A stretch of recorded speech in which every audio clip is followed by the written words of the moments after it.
Hello and welcome to Byju's Exam Prep IAS. Let's get started and look into our daily quiz.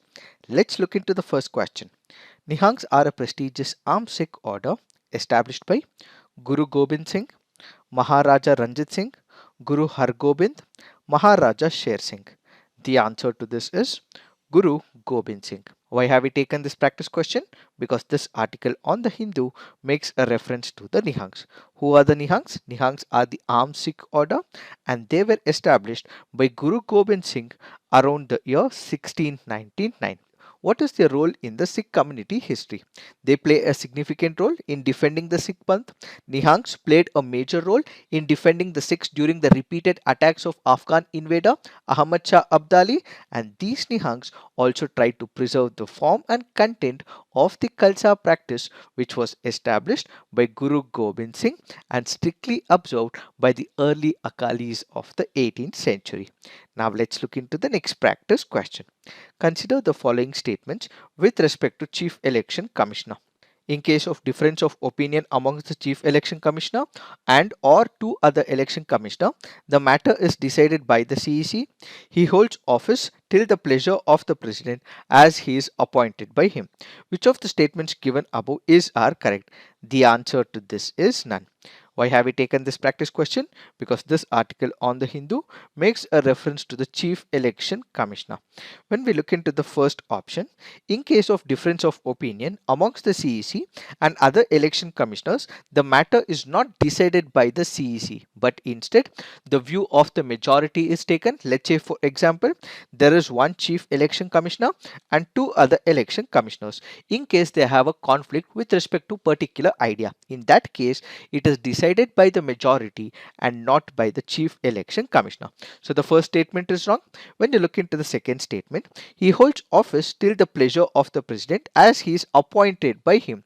This is once again a wrong statement. Why? Because the Chief Election Commissioner is provided with the security of the tenure and he does not hold office till the pleasure of the President, which means that the President would not be able to remove him as he has the security of tenure. He cannot be removed from his office except on the same grounds as a judge of the Supreme Court. So the service conditions of the Chief Election Commissioner cannot be varied after his appointment, and any other election commissioner or a regional commissioner cannot be removed from the office except on the recommendation of the Chief Election Commissioner. Since the second statement and the first statement is wrong, the answer to this would be none. As part of the assignment, you have to put on the comment section which offices or institutions hold their positions during the pleasure of the President. Now let's look into the next practice question. Consider the following statements. The Cyclopean Wall of Rajgarh is given the status of UNESCO World Heritage Site. Cyclopean Wall of Rajgarh is believed to have been built in the pre-Mauryan era using massive understones.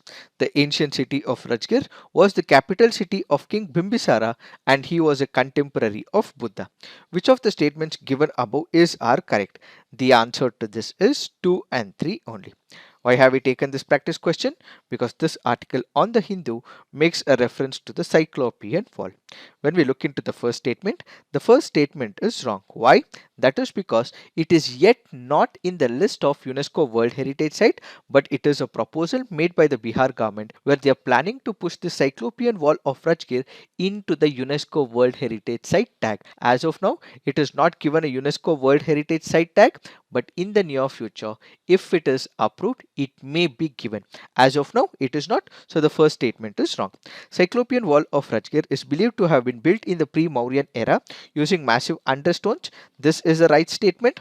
The ancient city of Rajgir was the capital city of King Bimbisara and he was the contemporary of Buddha.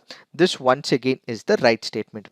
If we have to look into Bihar, Bihar has two important UNESCO World Heritage Sites. One happens to be the Nalanda University, the other happens to be Mahabodhi Temple of Bodh Gaya. Now let's look into the next practice question. Gandhi went on an indefinite fast to protest against the communal award for the depressed classes in Ahmednagar Port Prison, Central Jail, Mianwali, Madras Central Jail, Yerawada Central Jail? The answer to this is Yerawada Central Jail. Why have we taken this practice question? Because this article on the Hindu makes a reference to Yerawada Jail. Let us try and understand some of the key important facts with respect to the Yerawada Central Jail. The Yerawada Central Jail was built back in the year 1871 by the British authorities. Where is it? It is in Pune in Maharashtra. These two can be very important from the preliminary examination point of view. Under the British rule, many Indian freedom fighters were housed in this jail. Some of the examples include Mahatma Gandhi, Jawaharlal Nehru, Netaji Subhash Chandra Bose, Bal Gangadhar Tilak. In fact, we have also had Vinayak Damodar Savarkar, who was also kept in the jail back in the year 1924. Gandhiji had 3 stints in the Yerawada jail. In fact, it was during his time in Yerawada jail that Gandhiji started writing his famous autobiography, The Story of My Experiments with Root, and he also invented a new foldable version of the traditional charkha as well. And we have Ahmednagar Fort Prison, where it is in this prison that Nehru wrote The Discovery of India while he was in the Ahmednagar Port Prison. As part of the assignment, you have to put on the comment section who was present in the Central Jail, Mianwali. Now let's look into the next practice question. With reference to water credit, consider the following statement. It puts microfinance tools to work in the water and sanitation sector. It is a global initiative launched under the aegis of World Health Organization and the World Bank. It aims to enable the poor people to meet their water needs without depending on subsidies. Which of the statements given above are correct? The answer to this is 1 and 3 only. The second statement is incorrect. That is because it is a global initiative launched by the water.org and not by the World Health Organization. Since the second statement is wrong, the answer to this would be 1 and 3. This happens to be a previous year question from the year 2021. Now let's look into the fact of the day. The fact of the day for today's discussion is Naval Innovation and Indigenization Organization. What is this organization all about? This was established by the Indian Navy. As the very name denotes, it basically believes in innovating, and such an innovation should happen on the indigenous front, where you would have the companies from India, organizations from India, which would help in adapting, building innovation ideas with respect to the naval technology. So this particular organization puts in place dedicated structure where end users would be able to interact with the academia and industry by fostering innovation and indigenization. Why?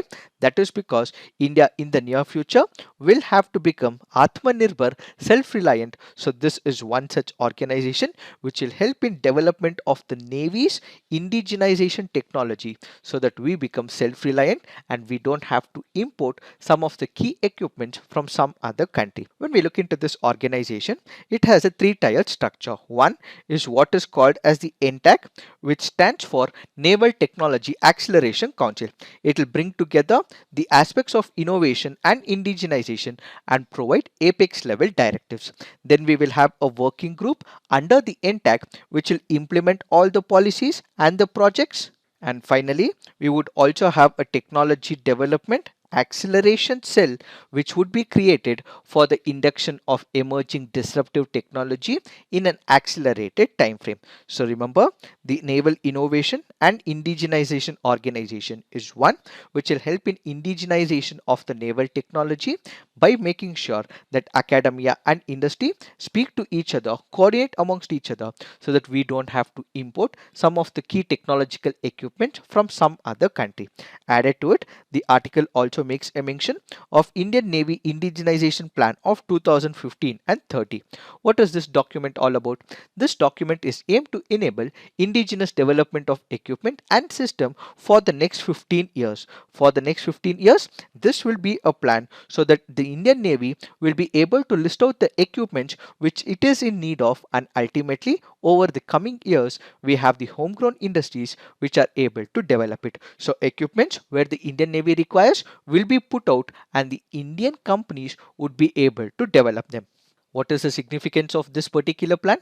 It is expected that with this particular plan, Indian Navy's relationship with the industry will be further enhanced. This will also encourage other sectors to come forward and participate in the indigenous development of the weapons, sensors, and other high-end equipment. And ultimately, what we will become is a self-reliant country, which is very important for the defense technology.